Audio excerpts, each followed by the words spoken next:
চালো চালো রে চালো রক্তে আগুন লেগেছে রক্তে আগুন লেগেছে দিয়েছি তো রক্ত রক্তের বন্যায় এসে যাবে অন্যায় সিন্ডিকেটের দালালেরা সিন্ডিকেটের দালালেরা সিন্ডিকেটের দালালেরা রাষ্ট্র তোমার সময় শেষ দিতে হবে প্রদেশ রাষ্ট্র তোমার সময় শেষ দিতে হবে প্রদেশ রাষ্ট্র তোমার সময় শেষ তালবাহানা বন্ধ করো তালবাহানা বন্ধ করো অধ্যাদেশ জারি করো তালবাহানা বন্ধ করো অধ্যাদেশ জারি করো পালিয়ে পালিয়ে পালিয়ে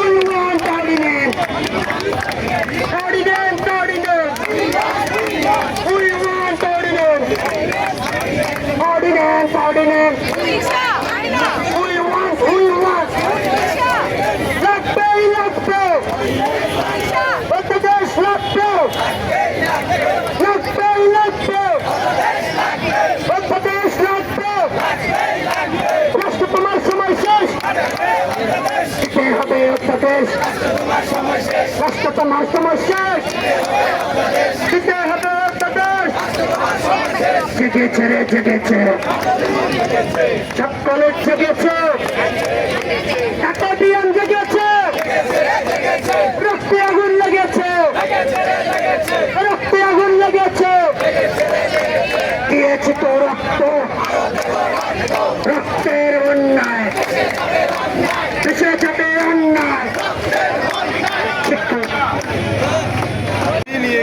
এই মুহূর্তে শিক্ষা ভবনের সামনে অবস্থান করছে ভিন্ন ভিন্ন স্লোগান তাদের দাবিগুলো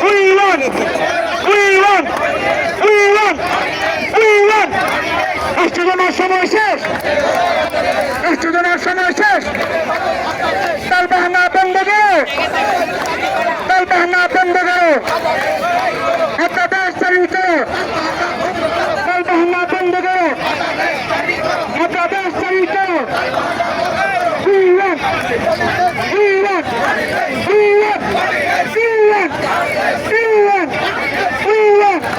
তালবাহানা বন্ধ করো তালবাহানা বন্ধ করো অধ্যাদেশ জারি করো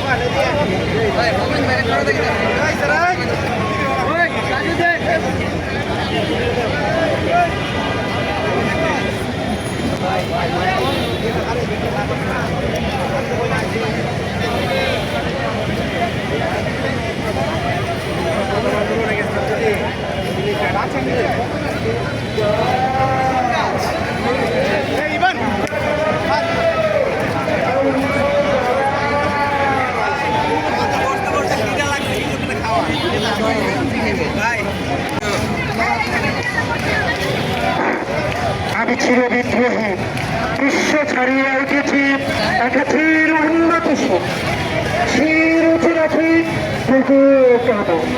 আমি বিশ্ব ছন্দ জ্ঞান সংবেদন আমি ছন্দ আমি তুফানে আমি ভ্রষ্টতা আমি ভাগিদার সব পাবন আমি ন্যূনতম সুখের দ্বারা আমি বিপ্লবী আমি সৃষ্টি আমি ধ্বংসের আমি শুনি ইন্টারমিডিয়েট মাধ্যমিক শিক্ষা বোর্ড যেটা উচ্চ মাধ্যমিক শিক্ষা বোর্ড সেটার আন্ডারে পরিচালিত হবে। আর অনার্স সেক্টর যেটা মানে সব কলেজে তো কিছু কলেজে ইন্টারমিডিয়েট আর কিছু কলেজে মানে অনার্স সবই আছে। তো যে কলেজগুলোতে ইন্টারমিডিয়েট আছে, যে ঢাকা কলেজ, বদরুন্নেসা, আসমানাতি কলেজ, বাংলা কলেজ এবং সেই কলেজগুলো যে ইন্টারমিডিয়েট তারা কিন্তু তাদের নিজের জায়গাতে থাকে, তারা যে ঐতিহ্যের দোহাই দিচ্ছে।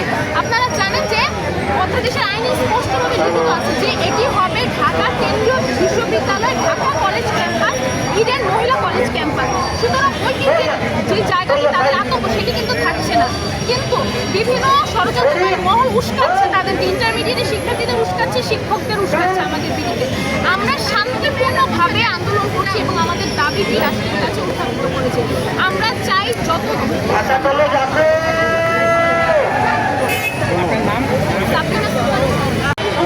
আপনারা জানেন যে আমাদের ছাত্রদের সময় কি সম্পূর্ণ সকলকে বিশ্ববিদ্যালয় করার দাবি নিয়ে আমরা গত 1 বছর ধরে আন্দোলন সংগ্রামের মধ্যে রয়েছি। কখনো শান্তিপূর্ণ অবস্থানে, কখনো টেবিল টকের মধ্যে দিয়ে আমরা আমাদের সময়গুলো পার করেছি। বিভিন্ন সময় আমরা দেখেছি যে আমাদের বিষয়ে সরকারের যে কোনো সিদ্ধান্ত নিতে তীব্র কালক্ষেপণ ও গড়িমসি লক্ষ্য করেছি, এবং সেই তীব্র কালক্ষেপণ ও গড়িমসির পিছনে রয়েছে এক অদৃশ্য শিক্ষা সিন্ডিকেট দায়ী। আমরা সকল শিক্ষা সিন্ডিকেটের সকল ষড়যন্ত্রকে মোকাবেলা করে শান্তিপূর্ণ উপায়ে, যৌক্তিক উপায়ে আমরা তাদের প্রোটেস্ট করে আমরা এই পর্যন্ত এসেছি। আমরা বিভিন্ন সময় যে কালক্ষেপণ দেখেছি সেটি গতকালকে শিক্ষা মন্ত্রণালয়ের ওয়েবসাইট থেকে একটি প্রেস বিজ্ঞপ্তি দিয়েছে। তারা কনসালটেশন বা মত বিনিময় সবার নাম করে আবার সেই তীব্র কালক্ষেপণের একটি জঞ্জালে আমাদেরকে ফেলে দিতে চাচ্ছে। আমরা তার তীব্র নিন্দা জানিয়ে আমরা আজকে শান্তিপূর্ণ উপায়ে এইখানে অবস্থান নিয়েছি। আমরা এখানে আসার পিছনে দাবি মূলত একটাই, সেটা হচ্ছে ঢাকা সেন্ট্রাল ইউনিভার্সিটি যে খসড়া গত 22শে সেপ্টেম্বর মন্ত্রণালয় ওয়েবসাইটে প্রকাশ হয়েছে, সেই খসড়া অংশীদারের মতামতের ভিত্তিতে দ্রুত হালনাগাদ করে রাষ্ট্রপতির চূড়ান্ত অধ্যাদেশ জারি করে আমাদের 1.5 লক্ষ শিক্ষার্থীকে যাতে মুক্তিদান করে। আজকে আমরা আসছি এখানে, আশা করি কর্তৃপক্ষ আমাদের সামনে এসে সেই অধ্যাদেশ জারি চূড়ান্ত দিনক্ষণ খোলাসা করবে। সেই ক্ষেত্রে যদি কোনো রকম আবার কালক্ষেপণ করে তাহলে সেটা ক্ষেত্রে আপনাদের কোনো রকম কর্মসূচি আমরা আছে আজকে কিনা? মূলত অত্যাচারীর একদম চূড়ান্ত দিনক্ষণ জানতে এসেছি। সেটি যদি আমাদেরকে আজকে খোলাসা না করে তাহলে শিক্ষার্থীরা এখান থেকে যাবে। ধন্যবাদ। আমার নাম মোহাম্মদ নাইম আলতার, পরিসংখ্যান বিভাগ, ঢাকা কলেজ।